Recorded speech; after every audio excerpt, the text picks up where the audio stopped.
오늘도 이 은혜 말씀을 읽고 듣고 묵상하는 우리 모두에게 예수님으로 회복된 복된 날이 되시기를 주님의 이름으로 축복합니다. 오늘 본문은 욥기서 31장 1절로 23절의 말씀입니다. 오늘 본문을 통해서 욥은 자기 자신이 지난날에 어떠한 삶을 살아왔는지 자신의 삶에 대해서 고백하고 있습니다. 내가 살아온 삶이 이러할진데 나는 지금 이런 고난당할 만한 죄가 없는데 어찌하여 나는 이 고난 속에 있는가? 욥의 고백인 것입니다. 오늘 본문의 내용이 길기 때문에 본문 중심으로 좀 빠르게 말씀 묵상을 진행해 보겠습니다. 1절로 3절은 욥은 눈으로도 범죄하지 아니하였다입니다. 자, 1절 내가 내 눈과 약속하였나니 어찌 처녀에게 주목하랴. 여러분 29장에서는 과거에 영화로웠던 풍족했던 행복했던 그 삶을 고백하고 있었고 30장에서는 현재의 고통을 욥은 토로하고 있지 않습니까? 그리고 이제 오늘 31장을 통해서 나는 왜 이런 고난을 당해야만 하는가? 이 고난당할 만한 죄를 진 적이 없는데 이것을 통해서 욥이나 욥의 친구들의 공통점은 누군가가 고난을 당할 때 그것은 다 죄의 결과라고 하는 그런 공통분모가 있었습니다. 차이점은 친구들은 욥이 죄를 지어서 고난당한다고 하는 것이고 욥은 죄가 없는데 어찌 이런 고난을 주셨는가? 부당하다 이 관점인 것이죠. 욥은 이 고난당하기 전에 얼마나 청결한 삶을 살았는지 자신의 눈과 약속하였답니다. 어찌 처녀에게 주목하랴.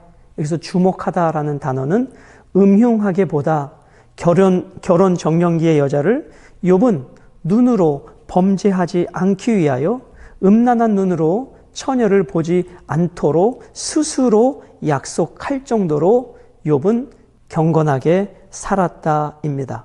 2절 그리하면 위에 계신 하나님께서 내리시는 분깃이 무엇이겠으며 높은 곳에 전능자께서 주시는 기업이 무엇이겠느냐. 욥은 처녀를 주목하지 않겠다고 다짐했던 이유는 육신의 쾌락보다는 내 모든 삶을 지켜보시는 하나님께 받을 상급, 하나님이 주시는 복, 하나님이 주시는 분깃, 하나님이 주시는 기업, 그것을 사모했기 때문이라는 것이죠. 나는 처녀를 주목하지 않기로 결심했다. 그 이유는 나를 주목하시는 하나님께서 나의 기업과 분깃이 되시는 분임을 알기 때문이다. 그러므로 나는 가장 범하기 쉬운 이 육체적 음란한 죄를 눈으로 범하지 아니하였다입니다. 3절 불의한 자에게는 환난이 아니겠느냐 행악자에게는 불행이 아니겠느냐입니다. 욥은 이렇게 눈으로도 범죄하지 않을 정도로 경건한 삶을 살았는데 어찌하여 나에게 이런 고난이 있었는가? 나는 어떠한 범죄도 저지른 일이 없는데 왜 하나님은 내게 이런 고난을 주시는가? 이것이 욥의 탄식입니다. 4절은 모든 것을 검증하시는 하나님입니다. 그가 내 길을 살피지 아니하시느냐? 내 걸음을 다 세지 아니하시느냐? 하나님께서는 내 모든 앉고 일어섬을 다 아신다. 하나님이 나의 삶을 검증하신다고 할지라도 관찰하셔서 내 삶의 모든 것을 드러낸다 할지라도 나는 당당하다. 나는 이런 고난당할 만한 죄를 진 적이 없다입니다. 5절과 6절은 허위와 속임수 없는 온전한 삶을 살아왔다라고 욥은 이야기합니다. 5절 만일 내가 허위와 함께 동행하고 내 발이 속임수에 빨랐다면 하나님께서 나를 공평한 저울에 달아보시고 그가 나의 온전함을 아시기를 바라노라.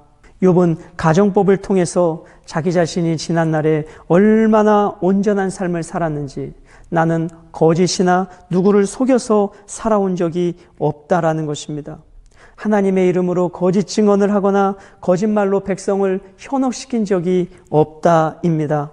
그 정도로 욥은 눈으로 범죄하지 아니하였고 입술로 범죄하지 아니하였다. 우리의 신체 기관에 범할 수 있는 죄 그 도구들을 나열하면서 자기 자신은 죄를 범하지 않았다라고 말합니다. 그리고 7절과 8절은 악행을 저지르지 아니했다입니다. 만일 내 걸음이 길에서 떠났거나 내 마음이 내 눈을 따랐거나 내 손에 더러운 것이 묻었다면 내가 심은 것을 타인이 먹으며 나의 소출이 뿌리째 뽑히기를 바라노라. 만약 지난날에 내가 살아왔던 삶이 인생의 정도에서 벗어났다면, 그래서 욕망과 쾌락을 따라 악행을 저질렀다면 하나님께서 내 모든 재산을 다 뺏어서 타인이 먹게 하시고 내 모든 소출을 뿌리째 사라지게 하신다 할지라도 나는 마땅히 받아들이겠다입니다. 욥은 그만큼 스스로 앞에, 사람들 앞에서 경건하게 살고자 다짐했고 그러한 삶을 살아왔다. 만약 내가 너희들이 생각하는 그러한 죄를 지었다면 내 모든 것을 하나님이 가져가도 나는 할 말이 없다. 받아들이겠다. 그런데 나는 이러한 죄가 없는데도 왜 이런 고난이 왔는가? 이것은 부당하다입니다. 9절로 12절은 다른 사람의 아내를 탐하지 아니하였다라고 욥은 이야기합니다. 9절, 만일 내 마음이 여인에게 유혹되어 이웃의 문을 엿보아 문에서 숨어 기다렸다면, 이웃의 여인을 간음하기 위해서 숨어 엿보는 그런 삶을 살았다면, 10절, 내 아내가 타인의 맷돌을 돌리며 타인과 더불어 동침하기를 바라노라. 내가 만약 그러한 삶을 살았다면 내 아내를 누군가가 빼앗아 간음을 한다 하여도 나는 할 말이 없다. 이 말의 의미는 무엇입니까? 나는 그 정도로 이웃의 아내를 탐한 적이 없다. 너희들이 생각하는 그 큰 죄악들, 그 음란한 죄악들, 그 억압과 착취, 나는 그런 죄를 해본 적이 없다라는 것입니다. 11절, 그것은 참으로 음란한 일이니 재판에 회부할 죄악이요 멸망하도록 사르는 불이니 나의 모든 소출을 뿌리째 뽑기를 바라노라. 이웃의 아내를 범하는 것은 엄청나게 큰 죄악이다. 그런 사람은 반드시 재판정에 서야 된다. 그리고 그의 모든 재산은 다 뺏겨도 할 말이 없다. 그런데 나는 그러한 죄를 저지른 적이 없다입니다. 여러분, 다윗도 간음죄 앞에 무너졌지 않습니까? 욥은 동방의 부자입니다. 수많은 사람들로부터 인품과 존경을 받는 자입니다.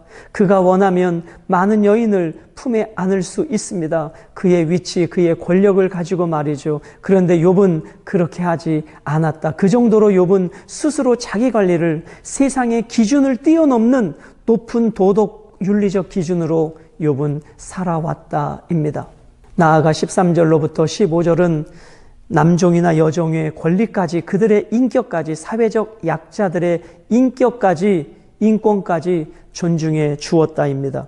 만일 남종이나 여종이 나와 더불어 쟁론할 때에 내가 그의 권리를 저버렸다면, 여러분, 종이 주인과 쟁론할 수 있습니까? 그것은 불가능한 사회였습니다. 그런데도 욥은 저들의 인격을 존중해 주어서 저들이 말할 수 있는 기회를 열어 주었다입니다. 14절, 하나님이 일어나실 때에 내가 어떻게 하겠느냐? 하나님이 심판하실 때에 내가 무엇이라 하겠느냐?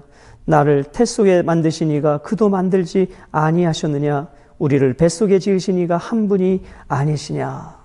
여러분, 얼마나 위대한 고백입니까?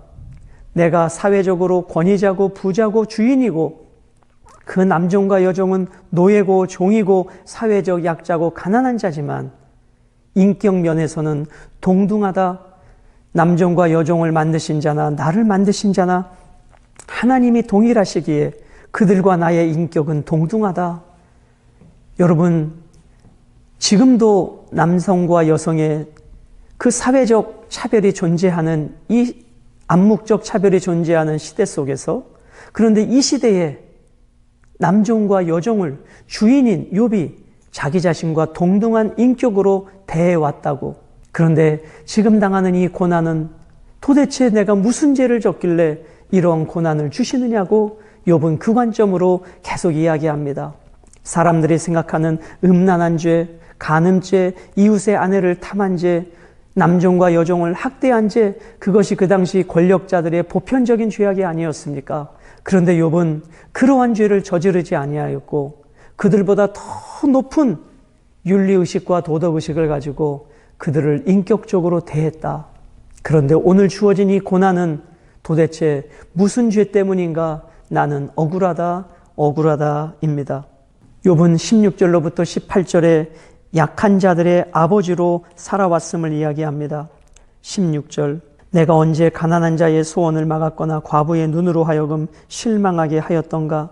나만 혼자 내 떡덩이를 먹고 고아에게 그 조각을 먹이지 아니하였던가? 실상은 내가 젊었을 때부터 고아 기르기를 그의 아비처럼 하였으며 내가 어렸을 때부터 과부를 인도하였노라. 욥은 그 당시에 동방의 부자였습니다. 경제적 권력자였습니다. 그 시대의 약자는 고아요 과부들입니다. 그런데 욥은 그 고아와 과부를 함부로 대하지 아니하였고 오히려 그들의 필요를 채워 주었다는 것입니다. 고아들의 아버지로서 그리고 과부들을 젊었을 때부터 지극정성으로 섬겨왔다라는 것입니다. 굶주린 이에게 음식을 의복이나 먹을 것을 덮을 것을 주었다는 것이죠. 욥은 그 당시에 부자들이 약자들을 착취하는 일반적인 죄악을 범하지 아니하였다라는 것입니다. 나아가 19절로부터 22절은 가난한 자들을 결코 못 본 채 하지 않았다입니다. 만일 내가 사람이 의복이 없어 죽어가는 것이나 가난한 자가 덮을 것이 없는 것을 못 본 채 했다면, 만일 나의 양털로 그의 몸을 따뜻하게 입혀서 그의 허리가 나를 위하여 복을 빌게 하지 아니하였다면, 만일 나를 도와주는 자가 성문에 있음을 보고 내가 주먹을 들어 고아를 향해 휘둘렀다면 내 팔이 어깨뼈에서 떨어지고 내 팔뼈가 그 자리에서 부서지기를 바라노라. 욥은 자기들의 삶 속에서 가난한 자들, 약자들을 볼 때마다 외면하지 않았다입니다. 도와주었다입니다. 자기가 가진 힘으로 약자들에게 함부로 그 권력을 사용하지 않았다입니다. 여러분, 얼마나 윤리와 도덕적으로 욥은 철저한 삶을 살아왔습니까? 여러분, 이 욥의 고백은 결코 과장된 고백은 아닙니다. 실제로 욥은 그러한 삶을 살아왔습니다. 내가 이렇게 살아왔는데 왜 내게 하나님이 이런 고난을 주시는가? 이것이 욥의 계속된 의문점이었죠. 우리가 욥기 후반을 통해서 알게 되는 것은 윤리와 도덕적으로 욥이 그렇게 살았다고 해서 그 윤리와 도덕이 욥을 구원해낼 수 없다는 것을 하나님은 알려주고 싶으십니다. 그래서 욥의 율법적 신앙이 은혜의 신앙으로, 주님의 은혜가 아니면 살 수 없는 신앙으로 욥을 성숙시켜 가시는 것입니다. 이것이 욥기서를 통해서 주시는 하나님의 큰 메시지인 것이죠. 그렇습니다, 여러분. 아무리 세상적으로 법 없이 살 수 있는 사람이라 할지라도 하나님의 은혜가 아니면 살 수 없는 죄인임을 욥은 인정해야 합니다. 그가 간음죄나 그가 사회적 약자를 괴롭혔거나 착취했거나 그런 행위를 하지 않았어도 인간 욥 안에 내재되어 있는 그 죄성의 죄인이라는 것을 욥은 인정해야 했습니다. 그런데 욥은 계속적 관점에서 나는 그런 행위를 하지 않았다입니다. 그런 마음은 있었어도 그런 행위를 하지 않았다라고 욥은 계속 말을 합니다. 그런데 하나님은 너의 마음속에도 그러한 죄가 있다는 것을 말씀해 주시고 욥은 그것을 받아들여야 하는 것입니다. 마지막 23절은 하나님을 경외하는 삶을 살아왔다입니다.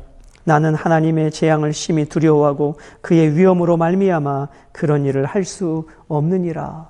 지금까지 나열했던 눈으로 범죄하는 죄, 입으로 거짓말하고 속이는 죄, 권력으로 고아와 과부들을 무시하고 착취하고, 아니 그 정도뿐만 아니라 그렇게 어렵고 힘든 사람을 외면하지도 않았다. 그들을 억압하고 착취하는 것은 물론 고아와 과부들을 외면하지 않고 도와주었다. 나는 그렇게 경건하게 살아왔다입니다. 그런데 왜 내게 이 고난을 하나님이 주시는가? 이것은 부당하다입니다. 여러분, 오늘 우리 이 말씀을 통해서 우리는 욥이 살아왔던 윤리와 도덕을 우리는 닮아야 합니다. 우리 그리스도인은 적어도 세상의 기준으로 가지고 있는 윤리와 도덕을 뛰어넘는 더 차원 높은 윤리와 도덕의식을 우리는 가져야 합니다. 그것이 그리스도인의 삶입니다. 상식 이상으로 삶을 살아내야 할 사람들, 상식적 기준을 뛰어넘어 더 높은 헌신의 삶을 살아내야 할 사람들, 바로 그들이 우리 그리스도인들입니다. 욥은 탐욕과 정욕을 물리쳤습니다. 종과 가난한 자의 인권을 존중하고 그들과 나는 동등한 관계라고 하는 너무나 멋진 성경적 가치관을 가지고 있습니다. 음란한 일을 멀리했고 이웃사랑을 실천했던 자입니다. 여러분, 오늘 우리도 살아가는 환경 속에 눈으로 범죄할 수 있는 환경이 얼마나 많이 있습니까? 수많은 음란한 환경, 정욕적 환경이 우리 주변에 펼쳐져 있습니다. 우리는 이와 같은 경건한 태도를 가지고 스스로 눈으로 입으로 범죄하지 않기로 다짐하고 결단해야 합니다. 그리고 내 삶 속에 연약하고 힘든 자들이 있다면 기꺼이 외면하지 않고 도와줄 수 있는 그 진정한 사랑의 실천자, 바로 그 사람이 주님이 찾으시는 사람이요, 주님 앞에 쓰임받는 사람이요, 주님의 영광을 드러내는 삶일 것입니다. 오늘 우리에게 주어진 삶의 자리에서 나는 누구를 도와야 하는가, 누가 내 시야에 들어오는가, 주님이 내게 어떤 감동을 주시는가 잘 살피셔서 오늘도 그 주님이 주신 감동과 말씀에 순종하여 주님의 통로로 쓰임받는 온전한 삶이 되시기를 주님의 이름으로 축복합니다.